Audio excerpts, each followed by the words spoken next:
Buenos días, buenas tardes o buenas noches, dependiendo de la hora en que usted vea el presente video. Hoy hablaremos sobre el síndrome de Stephen Candy, o más papista que el mismo Papa. Abro comillas. En la película de culto Django desencarnado de Quentin Tarantino, estrenada en 2012, se da vida a Stephen Candy, un mayordomo negro interpretado magistralmente por el actor Samuel L. Jackson. Stephen es el peor verdugo de los esclavos de su misma raza. Como hemos dicho, es más papista que el Papa. En la plantación algodonera del estado sureño de Mississippi en 1858, Stephen, el mayordomo negro del amo blanco, Mr. Calvin J. Candy, interpretado por Leonardo DiCaprio, Stephen no solo odia a la gente de su raza, también se cree blanco, rubio y de ojos azules. Y su amo Candy deja que su negro más servil se crea un Candy. Mientras le sea útil, en la película hay una escena donde Stephen se enfurece al ver un hombre negro, Django, montando un caballo, y se dirige a su amo diciendo enfurecido: ¿Has visto, amo? Ese negro tiene un caballo. ¿Y tú? ¿Quieres un caballo, Stephen?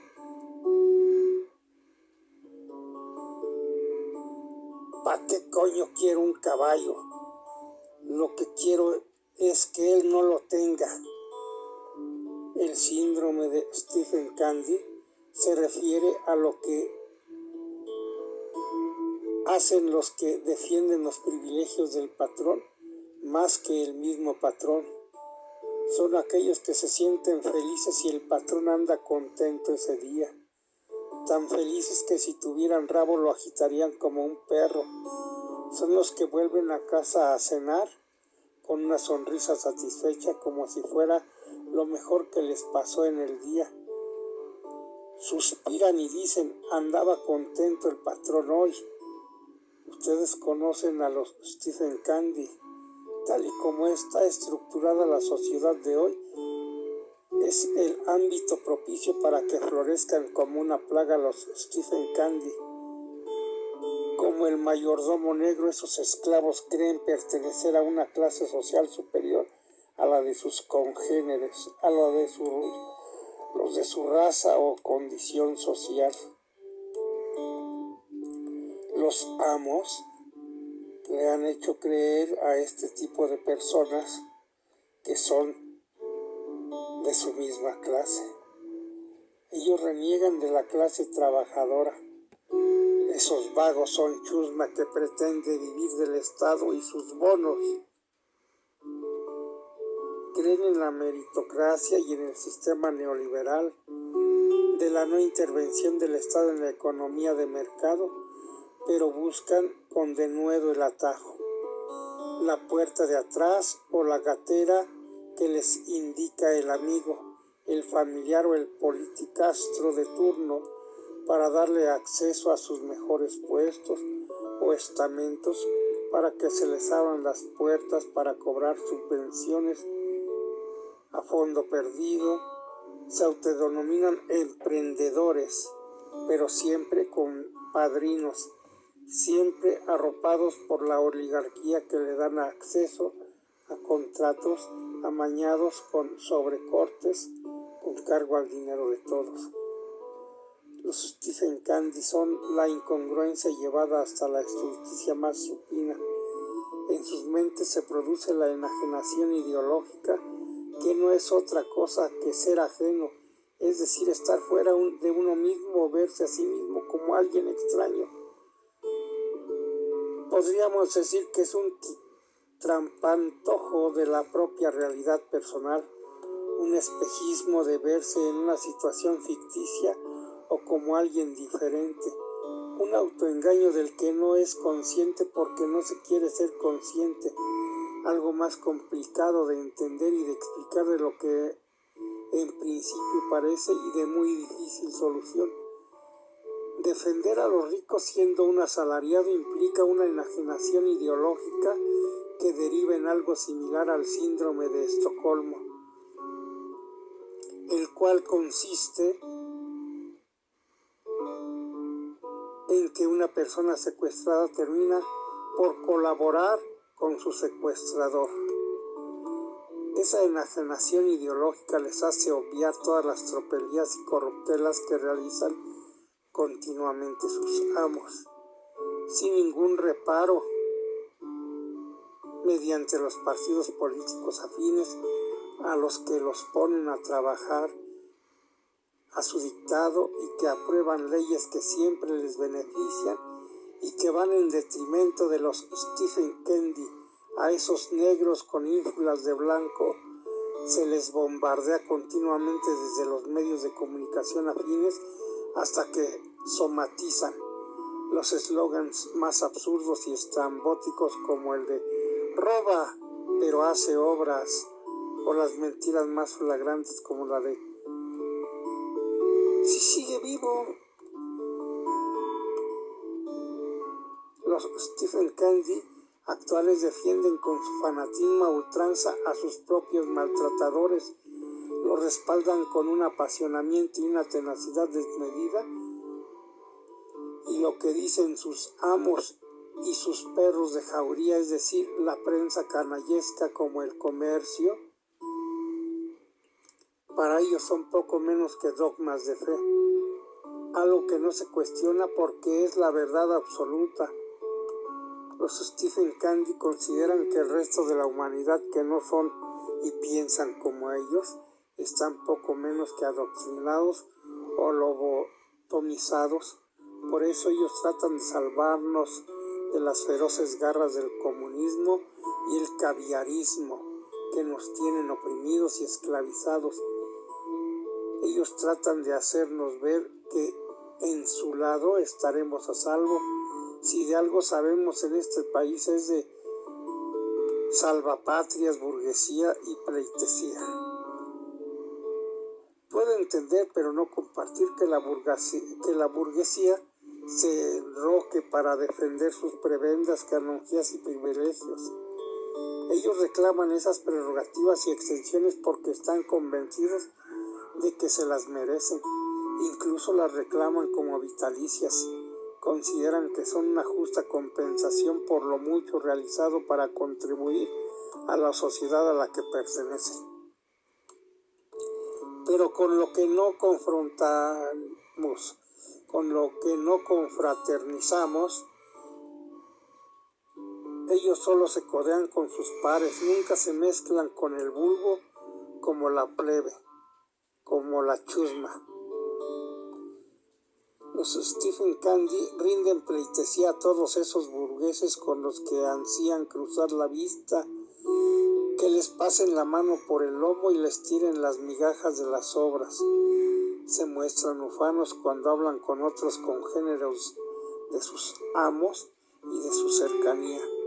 A ellos, de los buenos que son y de lo considerados que se muestran con ellos, se pavonean altivos con sus semejantes, esgrimiendo una cierta petulancia para marcar distancia, tratando de enviar el mensaje subliminal de yo me relaciono con don fulano, con don Vengano y con don Perengano, y tú no puedes hacerlo.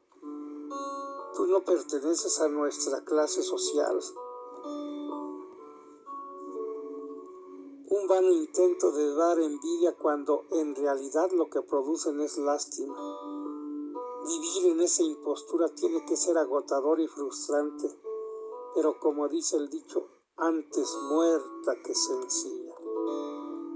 Los Stephen Kennedy no se dan cuenta de que se sirven de ellos, porque están obnubilados y les han hecho creer que son imprescindibles y de confianza, y los utilizan para sus arcanas confabulaciones, intrigas y tejemanejes, muchas veces de testaferros, de cabezas de turco y de chivos expiatorios, y cuando no les sirven, por la razón que sea, que casi siempre es nimia, se deshacen de ellos y cogen otros, como los pañuelos desechables de usar y tirar. Y uno se pregunta pasmado, estos Stephen King, ¿vienen con cerebro? Y si lo traen de serie, ¿lo han utilizado alguna vez para algo? Porque no puedo entender cómo es posible que alguien diga algo, actúe o proceda de una manera que menoscaba sus derechos y que perjudica sus intereses.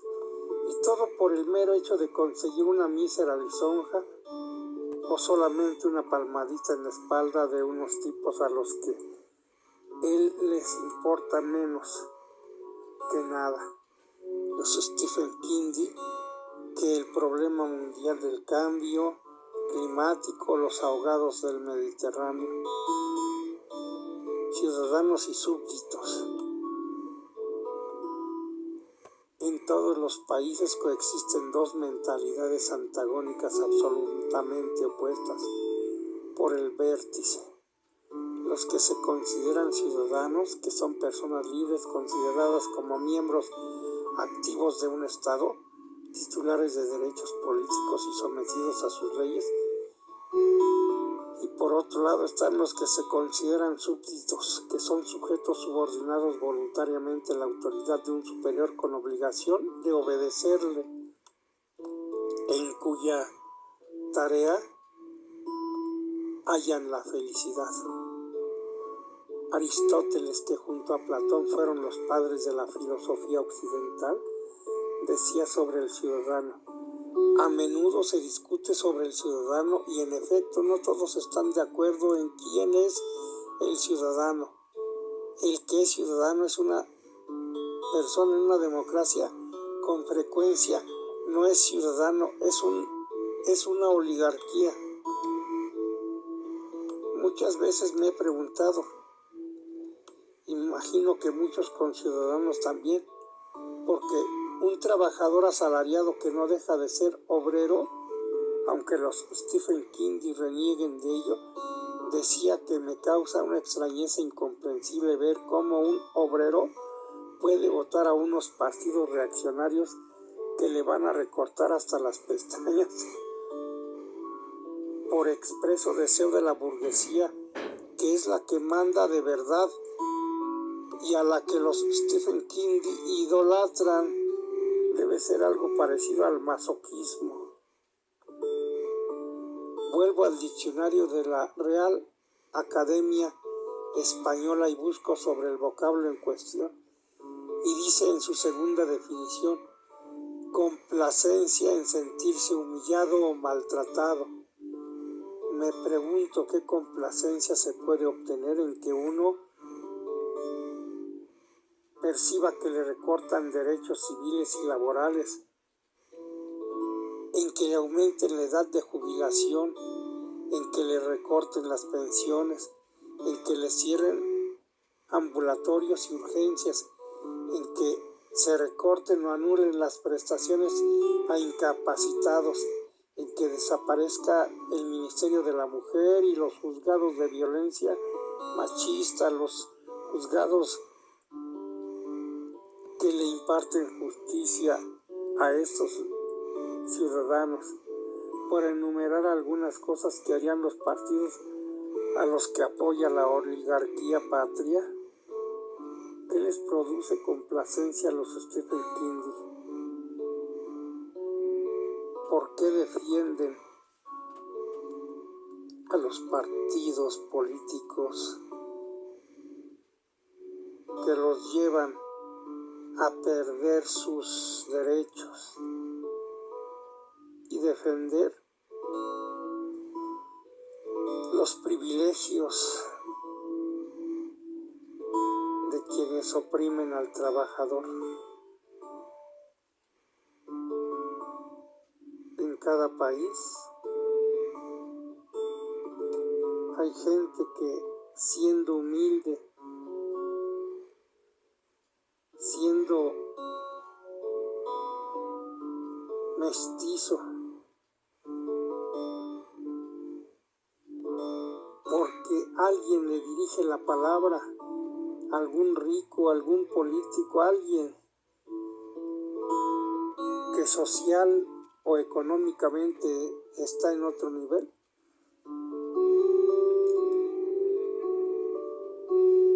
ya por eso se siente de ese nivel económico, social o racial. Cierro comillas, gracias por su preferencia, que usted la pase excelente.